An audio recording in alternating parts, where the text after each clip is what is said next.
Frame से ही out करने की तैयारी चल रही है। और इसकी तैयारी के तहत आज भी जब हम आपको खबर बता रहे हैं तो चिराग पासवान आ गए हैं और चिराग पासवान अति पिछड़ा समाज की एक बड़ी बैठक करने जा रहे हैं। तो आपने देखा होगा कि लगातार इस तरह की बैठकें हो रही हैं। मुस्लिम समाज के पास भी अब एनडीए के घटक दल जा रहे हैं, चाहे वो चिराग पासवान की बात कर लें। हाल फिलहाल में भी आपने देखा होगा कि किस तरह से शहाबुद्दीन के परिवार में गए थे, हिना साहब से मुलाकात किया था, ओसामा से मुलाकात किया था। चर्चा भी चल रही है कि सिवान से वो उनकी सिंबल पर चुनाव लड़ सकती हैं। अति पिछड़ा समाज के लोग हैं, वो ये मानते थे कि अगर वो महागठबंधन को वोट देंगे तो एक बार फिर से जंगल राज आ जाएगा, जिसका उनके मन में डर 2005 में नीतीश कुमार ने बैठा दिया था। बिहार और देश की राजनीति को लेकर के कई तरह की चर्चाएं शुरू हो गई हैं। इन चर्चाओं में सबसे बड़ी चर्चा ये 18 तारीख के बाद से शुरू हुई है। और इस चर्चा में अगर देखा जाए तो केंद्र में नीतीश कुमार हैं और नरेंद्र मोदी हैं। नीतीश कुमार केंद्र में इसलिए हैं कि अब तक उन जिस गठबंधन के हिस्सा हैं उस गठबंधन में बहुत कुछ चीज़ें अभी फाइनल नहीं हुई है। गठबंधन का हौसला हालांकि बहुत ज़्यादा हाई है, लेकिन इन सब के साथ साथ हम हाई इसलिए बता रहे हैं कि कई कार्यक्रम हुए जिसमें गठबंधन एकजुट नज़र आया है। ये 26 दल जो हैं उसमें से हमेशा 15, 16, 17 दल यानी कि 60% के आसपास रेशियो रहा है, जो केंद्र की सरकार की नीतियों का विरोध और जो केंद्र सरकार से गलतियां हो रही हैं उसे सुधारने के लिए दबाव बना रहे हैं। तो वहीं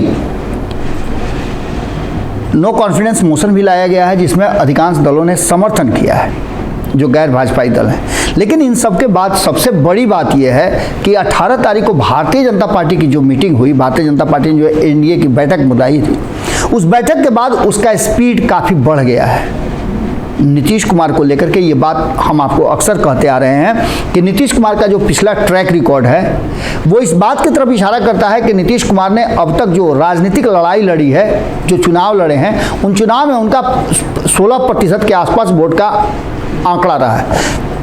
नीतीश कुमार जब जब चुनाव लड़े हैं तो उनका एवरेज वोटिंग जो मिला करके देखा जा रहा है अब तक के रिकॉर्ड के हिसाब से, तो उसमें 16% वोट है। यानी कि 2020 में जब नीतीश कुमार आए थे एनडीए के साथ चुनाव लड़ने के लिए, तो उसमें जो एनडीए को सीट आए थे उसमें नीतीश कुमार का भी 15.5 से 16% वोट का योगदान था, जो आंकड़े बता रहे हैं। इसके आधार पर ही एनडीए की सरकार बनी थी और नीतीश कुमार जैसे ही अलग हुए वो 16% वोट जो है वो महागठबंधन की तरफ शिफ्ट कर गया। इसका सीधा मतलब है कि कहीं ना कहीं अब भारतीय जनता पार्टी को यदि इस लड़ाई में बने रहना है तो उसे 16% वोट का जुगाड़ करना होगा। आज हम जो अंदर की बात आपके सामने लेकर के आए हैं उसमें एक बड़ी रणनीति है जो भारतीय जनता पार्टी ने बनाई है। और इस रणनीति के तहत अब तेजस्वी और नीतीश टारगेट पर नहीं है, बल्कि टारगेट पर चाचा भतीजा है। और चाचा भतीजा को कुछ नहीं करना है। जो मिशन शुरू किया है नरेंद्र मोदी ने, उस मिशन यानी EBCD, ये EBCD क्या है हम आपको अलग अलग समझाते हैं, लेकिन EBCD एक ऐसा मिशन है, एक ऐसा परफॉर्मेंस तैयार किया गया है जिस परफॉर्मेंस के आधार पर नीतीश कुमार के जो 16% वोट है उसे कहीं ना कहीं अपने पक्ष में करके और नीतीश कुमार को चित करने की तैयारी शुरू हो गई है। कितना सफल होगी ये वक्त बताएगा। लेकिन जब इन सारी बातों को लेकर के आप चीज़ों को रखते हैं तो एक बात समझ में आ जाती है कि कहीं ना कहीं नीतीश कुमार और नरेंद्र मोदी की ये लड़ाई किस दिशा में जा रही है। हम सबसे बड़ी बात ये बता रहे हैं कि जब से नीतीश कुमार अलग हुए हैं एनडीए से, उन्होंने इंडिया गठबंधन के लिए जो तैयारी शुरू की है वो साफ नज़र आ रही है कि नीतीश कुमार के प्रयास सफल हुए हैं। इन प्रयासों में जो वोटों का प्रतिशत है उसमें आपने देखा होगा कि अब तक भारतीय जनता पार्टी जितने भी चुनाव जीतती आ रही है उसमें 40% के आसपास वो रहती है। 38% में सरकार बनाए, 42% में बनाए, 40% बनाए, लेकिन इसी के इर्द गिर्द 40% के इर्द गिर्द भारतीय जनता पार्टी घूमती रहती है। लेकिन नीतीश कुमार का वोट बैंक घटने के बाद वो आंकड़ा छूना मुश्किल हो रहा है। उसके लिए भारतीय जनता पार्टी ने कई लोगों को अपने खेमे का सदस्य बनाया है।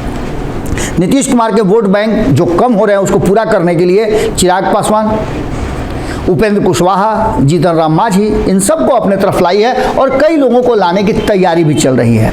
लेकिन आखिरकार वो मामला क्या है जहां आकर के ये सब कुछ अटक जा रहा है?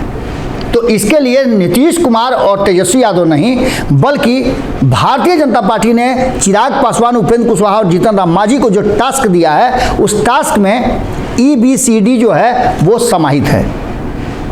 आप जानते हैं कि पिछड़ा, अति पिछड़ा, दलित, ये 3 कैटेगरी है जिस कैटेगरी के वोट बैंक से निर्णय होता है, फैसला होता है, इनका वोट जिधर जाता है उधर परिणाम बेहतर हो जाते हैं, पलड़ा झुक जाता है।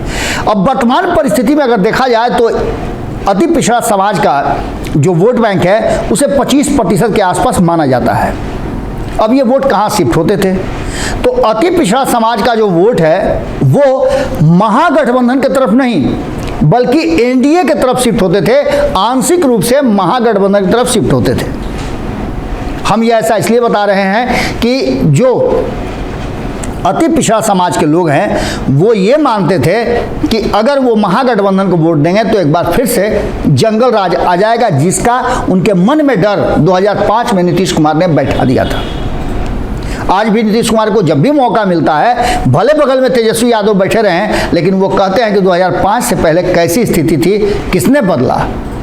तो सीधा सा मतलब है कि इस 25% वोट में से 20% वोट जहां राष्ट्रीय जनता दल नहीं होगा वहां जाएगा, यानी कि एनडीए गठबंधन को जाएगा, और एनडीए गठबंधन को 20% वोट जा रहा है इस 25% वोटों में से, और 5% के आसपास छूटा फटका हुआ व्यक्तिगत रिलेशन के आधार पर जो है वो इंडिया गठबंधन यानी नीतीश कुमार जिसका नेतृत्व कर रहे हैं उसके तरफ जा रहा है। बात हम सवर्णों के वोट की करें, जिसमें बहुत ज़्यादा अंतर नहीं आया है। सवर्णों के वोट में जो 15% के आसपास है उसमें से सीधा 10% वोट एनडीए गठबंधन यानी नरेंद्र मोदी के नेतृत्व वाले गठबंधन को जा रहा है, तो वहीं 5% इसमें से भी वोट नीतीश कुमार के नेतृत्व वाले इंडिया गठबंधन में जा रहा है।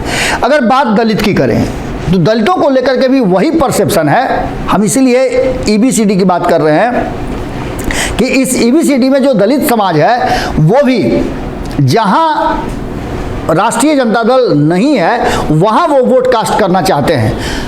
सत्ता के लिए भले ही समझौता कर लेते हो, लेकिन वोट के समय जब उनका कास्ट करने की जरूरत होगी, जब वो पोलिंग बूथ पर जाते हैं और जब काली स्याही उनके हाथ में लगती है, तो वो वोट जब उंगली दबाते हैं तो वहाँ उन्हें कहीं ना कहीं एनडीए नज़र आता है और एनडीए के कैंडिडेट को, एनडीए के लोगों को वो वोट देते हैं।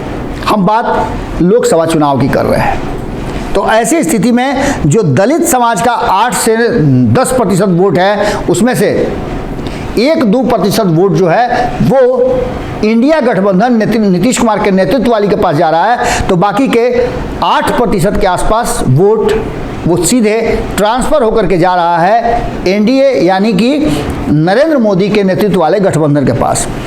पिछड़ा समाज के अगर वोट की बात करें तो पिछड़ा समाज के वोट में 31% इसे माना जाता है कि 31% से 30% से 33% तक इसको माना जाता है। तो इस 33% में से अगर देखा जाए तो इसमें से अधिकांश वोट 16% तो पहले ही आप निकाल दीजिए, क्योंकि यहाँ यादवों का वोट है। तो 16% निकाल देने के बाद जो रेस्ट बचता है उसमें से यानी कि 16% रेस्ट, उसमें से भी बहुत सारे हद तक 50-50 अगर बांट देते हैं तो करीब 6 से 7% वोट जो है वो जाता हुआ दिखाई दे रहा है एनडीए के तरफ, यानी बाकी का 25% वोट जो है वो सीधे ट्रांसफ़र हो रहा है नीतीश कुमार के नेतृत्व वाले और लालू प्रसाद के नेतृत्व वाले इंडिया गठबंधन की तरफ। बात अगर मुस्लिम समुदाय की करें तो ये समाज भी लगातार उस जगह वोट करता रहा है जहां भारतीय जनता पार्टी नहीं है, लेकिन अब धीरे धीरे परसेप्शन बदलने की ज़रूरत है और यहीं EBCD की बात हम आपको बता रहे थे। मुस्लिम समाज के पास भी अब एनडीए के घटक दल जा रहे हैं, चाहे वो चिराग पासवान की बात कर लें, हाल फिलहाल में भी आपने देखा होगा कि किस तरह से शहाबुद्दीन के परिवार में गए थे, हिना साहब से मुलाकात किया था, ओसामा से मुलाकात किया था। चर्चा भी चल रही है कि सिवान से वो उनकी सिंबल पे चुनाव लड़ सकती हैं। तो एक सेंधमारी तो यहाँ शुरू हो गई है। दूसरा, उपेंद्र कुशवाहा को भी आपने देखा होगा, हाल फिलहाल में लगातार वो अल्पसंख्यक समाज के घरों में जा रहे हैं, उनके लोगों से बात कर रहे हैं, उनकी जो वर्तमान स्थिति है उस पर चर्चा कर रहे हैं। इतना ही नहीं, ये भी कर रहे हैं कि वो जो वर्तमान परिस्थिति है 32 सालों से वो सामने जो नजर आ रहा है, जो छोटे भाई बड़े भाई की सरकार है, उस सरकार ने उनको क्या दिया? केवल हज करने के लिए फ्री में टिकट देने का, उसकी व्यवस्था करने का मात्र इतना ही जिम्मेवारी है? या फिर वो जो अंतिम पायदान पर खड़ा है अल्पसंख्यक समाज का व्यक्ति, जो एक रोजगार, एक नौकरी और एक सरकार से मदद चाहता है, उसको मिलना चाहिए। आज भी आप देख लीजिए, दर्जी का काम करने वाले के परिवार में अधिकतर दर्जी का काम करने वाले लोग होते हैं, तो वहीं टायर बनाने वाले का बेटा टायर बनाता है। हम खुद कई लोगों को जानते हैं। हमारे बगल में भी शमीम भाई हैं। शमीम भाई को बहुत कोशिश हमने किया, उनके बेटा को पढ़ाने के लिए भी हमने बहुत कोशिश किया। जब भी ज़रूरत महसूस हुई हम खड़े रहे, लेकिन उनका बेटा अमीर आज भी टायर बना रहा है। इसका सीधा मतलब है कि समाज के हालात को आप नहीं सुधार पाए। तो ऐसी स्थिति में एक पॉइंट तो जरूर बनता है, और एनडीए के लोग इसी को कर रहे हैं। अगर इस 16% वोट में से 1 से 2%, 1.5% वोट अगर शिफ्ट कराया गया, तो ये मान के आप चलिए कि यही 1-2% वोट जो है वो परिणाम में कन्वर्ट होता है। यानी पलड़ा जब दोनों तरफ बराबर हो तो पसंगा रख दीजिए, तो उससे भार कम और बेशी हो जाता है। इन सारी बातों को लेकर के जो वर्तमान परिस्थितियां बनी है, उसमें ईबीसी एक निर्णायक भूमिका में है, जिसके पास 25% वोट है। तो ओबीसी जिसके पास 31% वोट है, सवर्ण ऑलरेडी अपना एक खेमा बना चुके हैं। और दलितों की बात करें तो दलित भी अपने लिए अब विशेष स्थान ग्रहण करना चाहते हैं, जिसमें कहीं ना कहीं उन्हें एनडीए में अपना भविष्य नजर आता है। क्योंकि चिराग पासवान, पशुपति कुमार पारस की बात कर लें, मायावती किसी खेमा का हिस्सा नहीं है, तो ये भी मान के चलिए आप कि वो भी ये समझ रही हैं कि इंडिया गठबंधन में उनके लिए कोई स्पेस नहीं है, तो उनके वोट बैंक अलग जाएंगे। तो वहीं आप बात कर लीजिए जीतन राम मांझी की, तो दलित समाज से ये भी आते हैं। वहीं आप देख लीजिए पान समाज के लोग दलित समाज में आते हैं। उसके लिए आपने देखा होगा कि इंजीनियर आईपी गुप्ता जो है वो लगातार प्रयास कर रहे हैं, अपने समाज को वो शिक्षित भी कर रहे हैं, अवेयर भी कर रहे हैं, और वो समाज काफ़ी जागरूक भी हो गया है। इसका सीधा मतलब है कि इस वोट बैंक में कहीं ना कहीं जो थोड़ी बहुत बची हुई है वो लौट करके जा रही है इंडिया गठबंधन के पास, जिसके नेता नीतीश कुमार हैं, और दूसरी तरफ अधिकांश इसका शेयर जो है वो दूसरी तरफ शिफ्ट कर रहा है।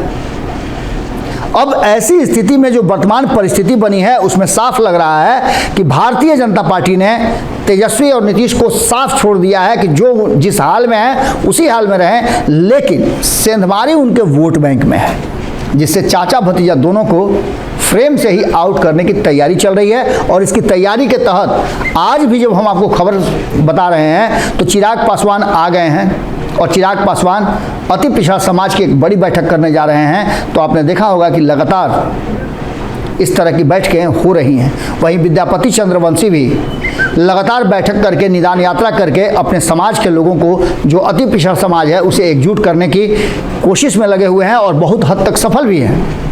यानी कि उनके समाज का जो 3 से 4% वोट है, वो वोट भी एक बल्क में जाएगा, और किधर जाएगा ये आने वाला वक्त बताएगा। इसलिए जहां एक तरफ नीतीश कुमार इस तैयारी में लगे हुए हैं कि उनके पास बिहार में 16% और 16%, 32% वोट तो फिक्स है, उसके बाद जो उनका वोट है वो जुड़ जाता है, तो नरेंद्र मोदी को सत्ता से बेदखल किया जा सकता है। लेकिन इसमें अभी बहुत सारे पेंच हैं, और ये पेंच आने वाले 2024 के चुनाव से पहले धीरे धीरे करके खुलेंगे। जुड़े रहिए भारत लाइव के साथ। अंदर की बात में हम आपसे यहीं विदा लेते हैं। बहुत बहुत धन्यवाद। अगर ये वीडियो पसंद आई और वह बिहार के राजनीति और बिहारियत से सरोकार रखेनी, तो सब्सक्राइब बटन दबा के चैनल के सब्सक्राइब कर ली। ओजे एगो घंटी बा, ओकरा बटन दबा देला से कुल सटीक और मारक खबर रुआ मुफ्त में मिल जाई। अगर रुआ पत्रकारिता के हमनी के नया प्रयोग में सहयोग कर चाहतानी, तो ज्वाइन बटन दबा दी। पेटीएम नंबर नोट कर ली 9386816700। धन्यवाद।